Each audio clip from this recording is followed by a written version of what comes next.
Ayan guys, kain tayo. Ito yung binigay sa akin ng kapatiran ko sa balikat. Yung yung isda. Sinangag guys, panatin lang kung sinangag. Guys, yung isda na kanina pinipirito ko. Binigay ito sa akin guys. Binigay lang niya ito sa akin. Ito.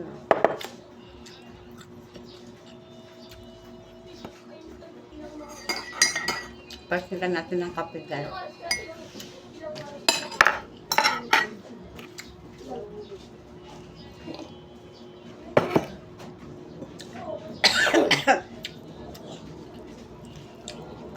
Para fresh na fresh po yung tilapia. Kasi yung binigay sa akin kanina buhay pa. Kasi nagtatrabaho yun siya sa fish port sa Pandawan, sa may Salinas. Rosario, Cavite. Sarap guys. Sana guys, mapansin nyo naman yung aking video.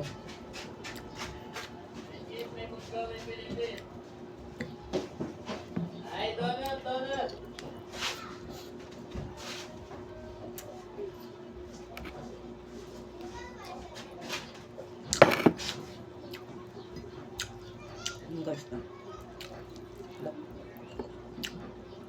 Sausaw sa toyo. Pero walang kalamansi kasi wala kaming kalamansi eh. Sarap.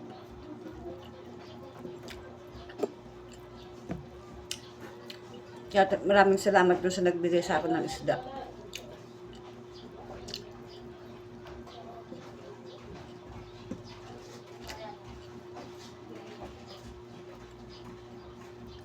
Bye guys.